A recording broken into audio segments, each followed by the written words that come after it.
What's up everyone, it's Anna, also known as that Star Wars girl, and today I'm going to be talking about Bob Iger and his new book that came out. Now, there is a lot of people that have been asking me and, been telling me how, much they want to see me give my opinion, my 2 cents on the information that was released about George Lucas and, the scripts that when they were purchasing Lucasfilm from him that they bought. And, they gave him the impression that they were going to go with George's story, and then when he found out they weren't, he felt betrayed. I'm not going to talk about that yet because, unlike other YouTubers that like to, make sarcastic remarks about how, oh, I'm a YouTuber and I don't have time to read books and I'm just going to report on other articles that from people that actually did read the book. I actually do my research and do my job, and I do read the books, and I am currently reading the books, and well, at least this book. And you know what? I will talk about that section about George Lucas when I get to that part. However, there are things that I have read that are very, alarming right off the bat that I'm going to talk about. And considering I'm pretty sure I'm one of the only ones that am reading the book, I just wanted to let everyone know, the things that I have come across while reading it. Now, we all know that Bob Iger is, a very intelligent and strategic man. We also know that he has expressed interest in wanting to one day run for president, and he continuously says how he is going to, he said many times, he's going to retire, hasn't retired yet. But I think that this book is one of the stepping stones for his presidential campaign, and that he is going to run for president. And, from reading it, it is very clear that that's what this is. He's telling his life story from, where he began, his childhood, his parents, how that affected him, how he was raised, and then, his evolution, his getting his job and his making his way in the world, and, growing up the ladder, working for ABC once ABC was bought by Disney, then, coming and, eventually climbing up the ladder to where he took over and has been the CEO of Disney for 45 years. And as you're reading it, or at least as I'm reading it, he's telling the story of his life, and there's little things that he slips in that it doesn't make much sense why it's there.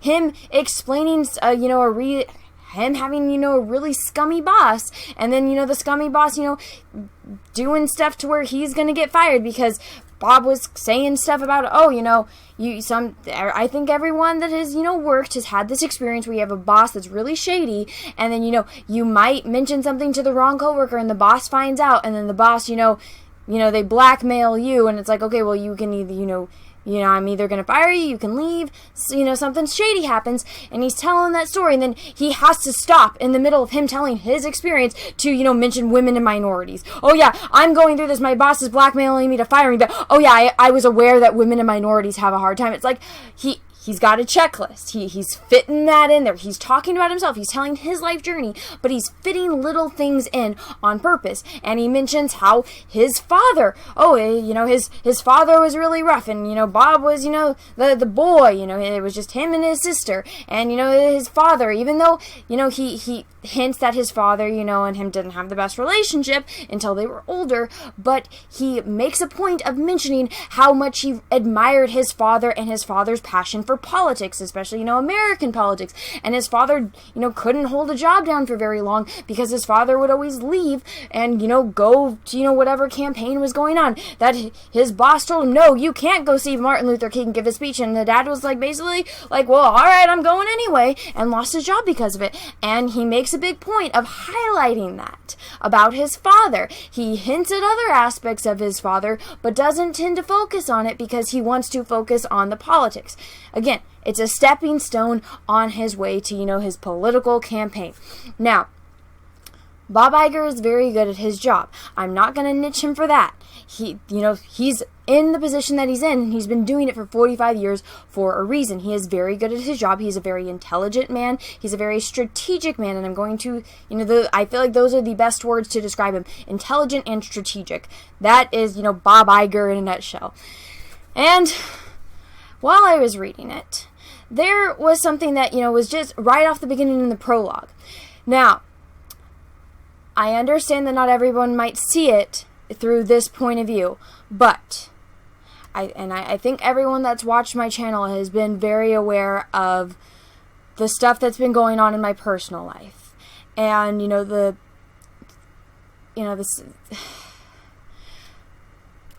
we'll leave it at that. The stuff that's been going on in my personal life. And so when I was reading it, the things that, he brings up hit me in a way I wasn't expecting. Now, I'm going to show you a little, little paragraph from this book, and I'm going to talk about that because this is something that, again, he's an intelligent, strategic man, but I think this is something that he is very flawed in. So let's take a look at it. When the unexpected does happen, a kind of instinctive triage kicks in. You have to rely on your own internal threat scale. There are drop everything events, and there are others when you say to yourself, this is serious. I need to be engaged right now, but I also need to extricate myself and focus on other things and return to this later. Sometimes, even though you're in charge, you need to be aware that in the moment you might have nothing to add, and so you don't wade in. You trust your people to do their jobs and focus your energies on some other pressing issue. Now, this is in reference to three events that all were happening, around the same time. He was opening the new Disneyland in Shanghai, and this was, a big monument step for Disney, and he makes sure to make that very clear, and it's, right before they're about to open it, and two horrific events happen. The shooting at the nightclub in Florida, and then the event where the little boy was, killed by the alligator at Disney World. Now, again, there he explains, there is the drop everything moment, and then there is the time when you delegate and you try to focus on the here and now. Again, Bob Iger is very intelligent and he's very strategic, but in this instance, I do not agree with his tactics. He expresses that, his head of security came up and told him about the shootings and how this person, that planned on it, that did, he created the horrific massacre at the nightclub and killed all those people. But Bob Iger's does reveal that this guy originally was going to do it at Disney World, and that night he was trying to get into downtown Disney, and he had the guns in, a stroller that was covered up by a blanket, and, one of the blankets wasn't even open yet. And because of the security, he was deterred from doing it there, and then he went into his car, and he looked connected to the Disney World cell towers, and he looked up the nightclubs, and then he went to one that was under construction, and then, he went to the next one, which is where he committed all of those horrific murders. And, Bob explains how, they wanted to keep that quiet, that this guy was planning on doing it at Disney World to not cause hysteria. I understand that. But as a former Disney employee, he expresses how, and I'm talking about myself. I used to work for, a branch of the Walt Disney Company when I was in college. That's going to come into, my point that I'm making. But Bob expresses how, he doesn't go out and go and, he has his head of security let him know once they find out, how many people that were at that nightclub worked for him, that were employees of, the Walt Disney Company that did pass away. And, it's awful. And the way that Bob handled it, the way that Bob speaks about those multiple murders, in a hate crime, and these are employees of his, that he doesn't go out of his way, the way that he expresses his sorrow over it is not anywhere near the way that he expresses his sorrow for the little boy that was drowned by the alligator.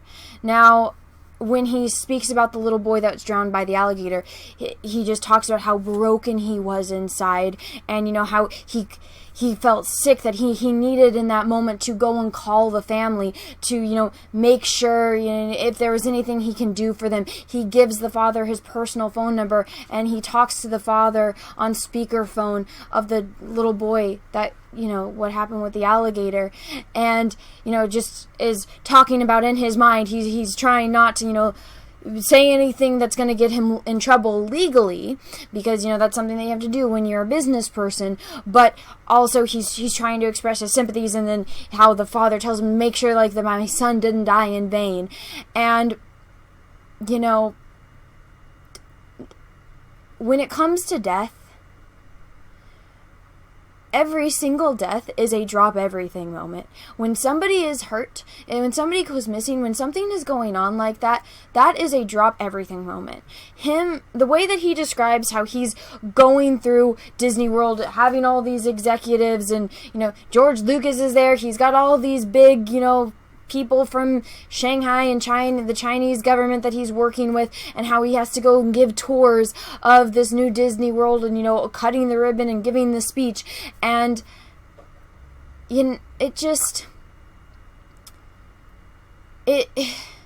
dehumanizes him to me, because he's so broken up about this little boy's death. But then you also have to think about it, which you had how many employees that were killed in a hate crime. And, I used to work for the company. And, when you work for the Walt Disney Company, it's honestly, it's not all fun and dandy like, they want you to believe. They tell you, oh, well, you get all these great perks, which is awesome. You get to go to Disneyland, you get to go to the parks, which is a lot of fun, but they watch you like a hawk. They are not trusting of their own employees. They literally have people watch you on security cameras, and it's honestly like, you want to think of it, it's like, oh my god, why am I blanking on the name of the book? Like 1984. That's the way it's like to work for the Walt Disney Company. They literally watch you like a hawk. You're under surveillance. Every single word that you say, every single thing that you do, they're watching you. And, they purposely don't they don't want people to be full-time employees because they don't want to give you benefits. They guilt trip you on any time if you want time off. And, people that work at Disneyland and Disney World talk about how absolutely miserable it is, how the pay sucks. What the heck just happened? My animals are going crazy. And so to hear him talk about how he had, multiple employees get murdered at this nightclub, and he has no problem passing that off. He doesn't feel the remorse, the pain over losing employees, over people that, loved their job, that worked at Disney World, one of the happiest places on earth. He doesn't feel the need to call the families to express his sympathies. Again, they're employees. They're just employees to him. He doesn't have to worry about, the chance of him getting sued because it's a guest at the park with a child that gets hurt. But you know what? Every single person that got murdered at that nightclub is somebody's child. Yes, they got reached out by, sympathy counselors, like grief counselors from, Disney. But the way that he talks about it, it's like the drop everything moment to him, even though he didn't drop everything, was the child that got killed. And yes, that was absolutely horrific, but at the same time, that was something that could have been prevented. You know that there's alligators there? He even talks about in his head how he remembers a dad swam into that little lagoon to get a balloon for their kid, and how he thought, oh yeah, it's funny that, the things that people will do for their children. There's alligators there. It's dangerous. You could have had, he says after he gets off the phone with his dad, he told his head of security, make sure this doesn't happen again. The guy's like, yo bro, I'm on it. Fences, ropes, signs up everywhere. If they would have just done that from the beginning, that child wouldn't have died. That was something that was preventable. That was something that did not have to happen. That child did not have to die.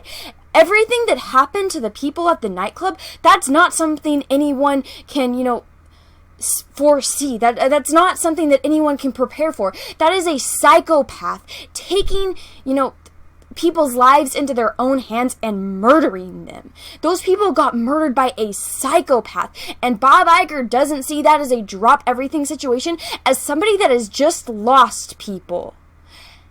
Life is so precious.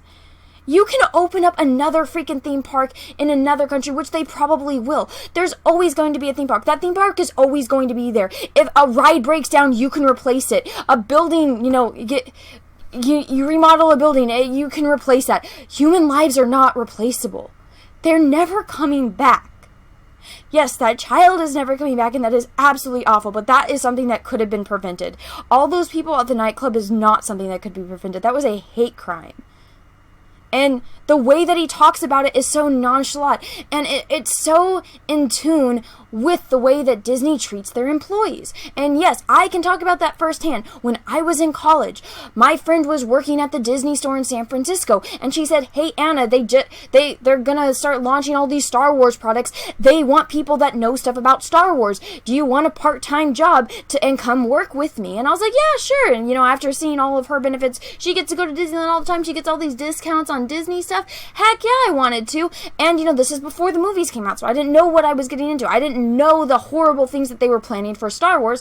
I went in, I had a great interview. It was literally me talking about Star Wars with someone for an hour. I got to work the very first Force Friday. I got to meet all of these awesome, Disney execs that love Star Wars, and it was a lot of fun until the movies came out. And, in the beginning, I'm working for a branch of the Walt Disney Company, and then you see what it's really like. And the fact that they just don't have any remorse for their own employees, the fact that Bob Iger has to make a point about saying, there's drop everything events and then there's the delegate events. The fact that multiple people were murdered is, that's not important enough for me to make a phone call to these people's families. But the death of a child is, again, all death, every single life is important. And the fact that he puts one above the others, just because these are, guests that he's worried about getting sued, the people at the nightclub are people too. I don't care what your opinion is on, the people's sexual orientation. Killing someone is wrong. Murder is wrong. All of those people that died are somebody's children or somebody's child. And it really is telling the way that Bob Iger expressed how he dealt with those things, and how the way he talks about what happened versus the other instance, it made me uncomfortable. It made, my skin crawl, because again, it's so telling of the way that Disney treats their employees. Unless you're high up on the totem pole, if you're just somebody that works at the Walt Disney World, at a park, at a store, you're expendable. And you can go and look up all the stories from people that have, previously worked at the parks or previously worked at it. They all sound, pretty much everyone talks about it in the same light.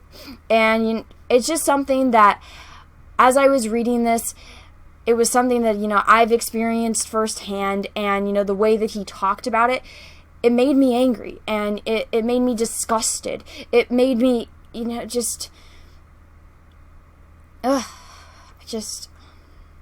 I just wanted to talk about it to make everyone aware of it, because it's something that I think is fundamentally wrong.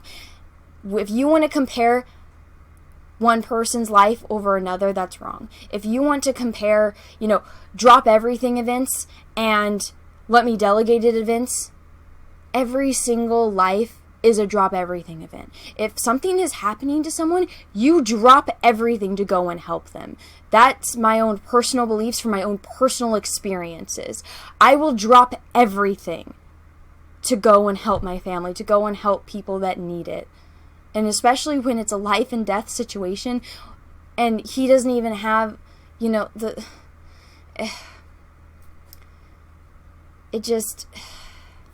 this is somebody that wants to run for president of the United States. And, a lot of people that, probably are going to vote for him, if he does do this, are going to be from that community. And it's just something that I wanted to bring to light because, I mean, look at where his priorities are. But everyone, that's my 2 cents on that. I will talk about the whole thing with George Lucas when I do get to that part of the book, but I am currently reading it. So, yeah, I will be back with more videos on the topic. This is just something that I felt was important that needed to be talked about. So everyone, if you like this video, go ahead and give it a thumbs up. If you didn't, that's okay too. And let me know what you thought in the comments below. If you haven't subscribed to my channel yet, please make sure you subscribe. Click that bell for notifications. And until next time, everyone, have a great rest of your day, and may the force be with you, because we are really, really, really going to need it. Bye, everyone. What's up, everyone? It's Anna, also known as That Star Wars Girl, and I have an Etsy store, so if you've ever wanted to own a print of my artwork, this is the place to go. As you can see, I have a lot of recognizable characters, from horror films to heroes to Star Wars characters. Some of the notable characters I have on here are Darth Vader, which I did a couple live streams painting, so you can own a print of this painting. I also have Luke Skywalker, the binary sunset version, one of my favorite scenes in the original New Hope movie. I have Darth Maul, which Ray Parks himself actually complimented me on Instagram. And then last but certainly not least, Ahsoka Tano. So if you want to own any of these prints, go right on over to my Etsy store. Again, that's The Art of Anna, That Star Wars Girl, or TSWG for short. Thank you, everyone, and have a great rest of your day.